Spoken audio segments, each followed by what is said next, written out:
This is Ors, the old guy from www.oldguytalks.com, talking to you today. Is Friday Rant, which actually through the miracle of modern technology is recorded on Thursday night. So I am not sitting here on my patio at 3 o'clock in the morning drinking scotch and smoking a cigar, but I've recorded this for you so you can view it at your leisure on Friday. So folks, I have the old guy's here in his man cave, and yeah, it's got a little football going on, and I'm going to show you that here. There's a little TV going. We got a man cave with a TV, smoking cigar. This is a beta male free environment.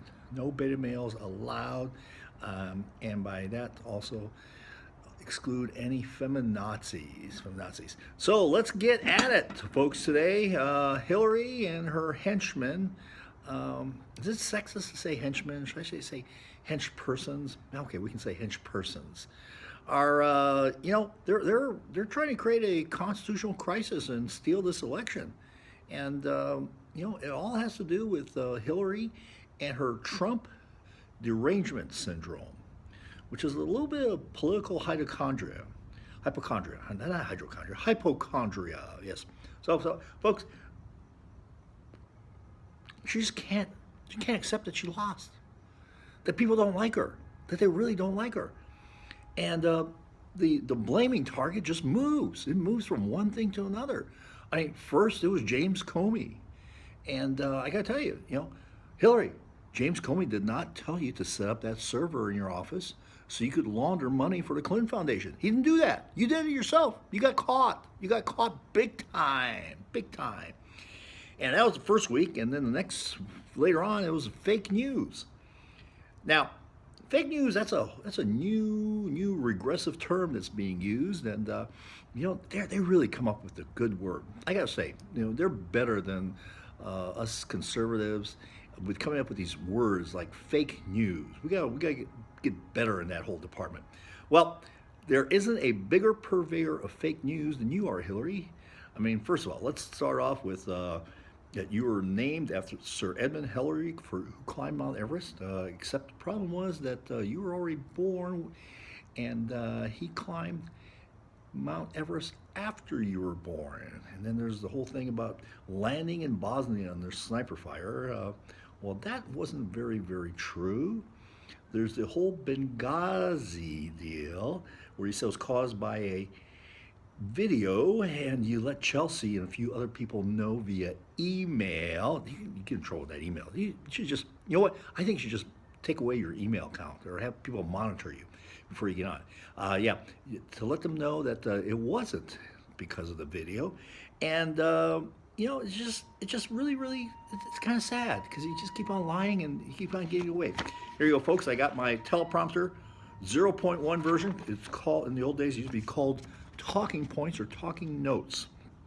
So, and of course you told everyone that there was no classified information on that server that was kept in the bathroom closet. Not a good idea. Yeah, I'm sure you were hacked by several people. And your denial about why you lost the election is amazing. I think maybe you should call, your husband, when he got in trouble with this whole Monica Lewinsky thing, he dialed up Tony Robbins. And I think you should probably call him too, because maybe he can help you through this personal crisis. Tony's a great guy. I'm a big fan of Tony Robbins. And I think he is the person that you should be talking to help you get through this personal crisis. Now, okay, so here we are. We're talking about the Russians. And the CIA. And I'm not going to say the CIA. I'm going to say the politicized arm of the CIA. So let me tell you a little bit about John Brennan. So John Brennan is the current head of the CIA. He's also a former Obama political hack. And apparently, according to several news reports, he was involved in breaking into a government website and altering some passport records for Obama and trying to mislead people. He made sure he touched McCain and Hillary Clinton. So this guy's a political hack. He's also, you gotta remember, this is the same part of the CIA that put out the story that the Benghazi tragedy, where we lost 4 Americans, was because of some video. All right, so this is that part of the CIA. These are all political operatives, appointees, loyalists, Clintonistas, whatever you want to call them, and they put out this false narrative that the Russians are involved and hacked into voting machines and this kind of stuff and blah blah blah blah. All this stuff never happened. You got to remember James Clapper, the National Director of Intelligence. Now, for those of you that may not be familiar with that, that's the guy that looks over all the agencies. And he says he's not buying into it, and neither is the FBI, who interestingly is continuing to look into the Clinton Foundation, that wonderful money laundering campaign. So, that's more to come there, I guarantee you. I don't see how Jeff Sessions, when he becomes the Attorney General, can avoid appointing a special prosecutor. It'll be very, very difficult because I think the FBI is going to come down hard after the inauguration with a lot of facts about what's going on and what's going on at the Clinton Foundation and what they did and the payola that existed there.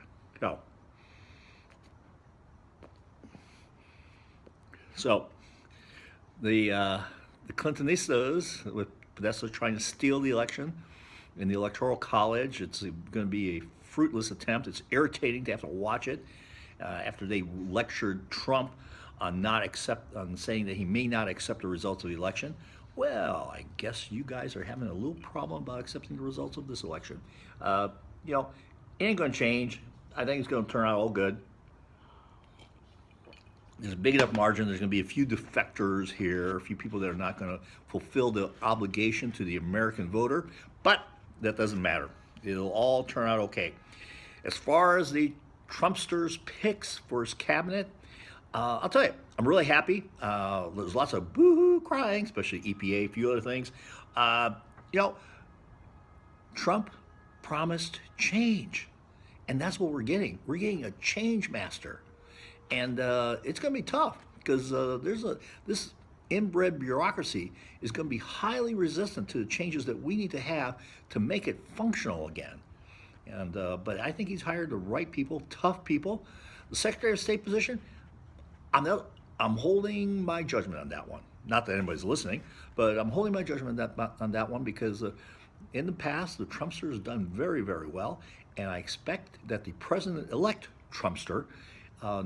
I know, not like I suspect, I know that he knows what he's doing, and I'm going to have a lot of confidence in his decision-making process. And he's going to bring about the change that that we voted for. So, lastly, close lastly. Oh, I hate when that happens. Cigars keep on going out. So I've got my flame here. This is beautiful. This is so, it just keeps on going out. I don't know why that happens. So, here, right there. So, my question is, what's going on with some of the writers at the Wall Street Journal, especially Bret Stephens? Has he got too much starch in his underwear or what? What's going on with him? So Carly Fiorina, who incidentally was one of my top choices for being the Republican nominee. I thought it was going to be either her or Scott Walker. I think they were both great. And by the way, I love how it's turned out with Donald Trump. But so she shows up at Trump Tower, and Bret Stephens tweets, let me get this correctly here,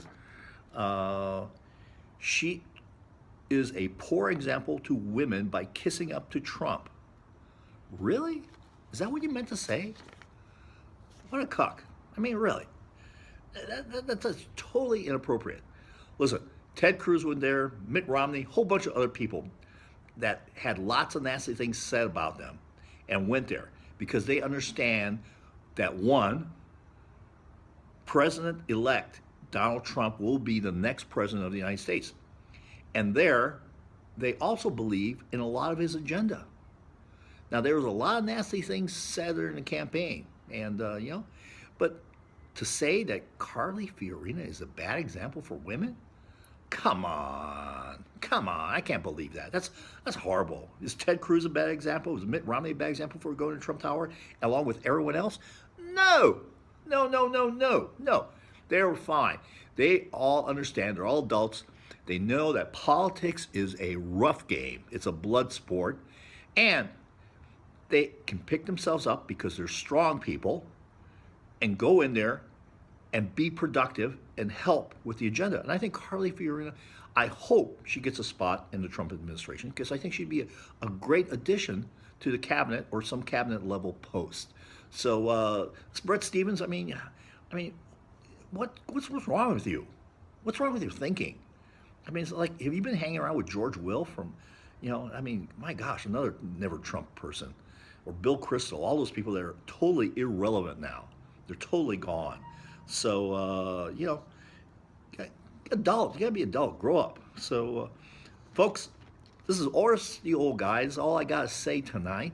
They're trying to take the election away through this electoral college, and please don't be surprised if there's a legal challenge after the electoral college votes Trump in.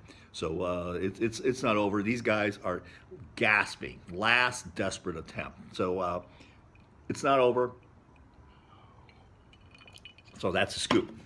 So this is Oris the Old Guy from www.oldguytalks.com. Remembering, tell you to be vigilant and create a kick-ass life.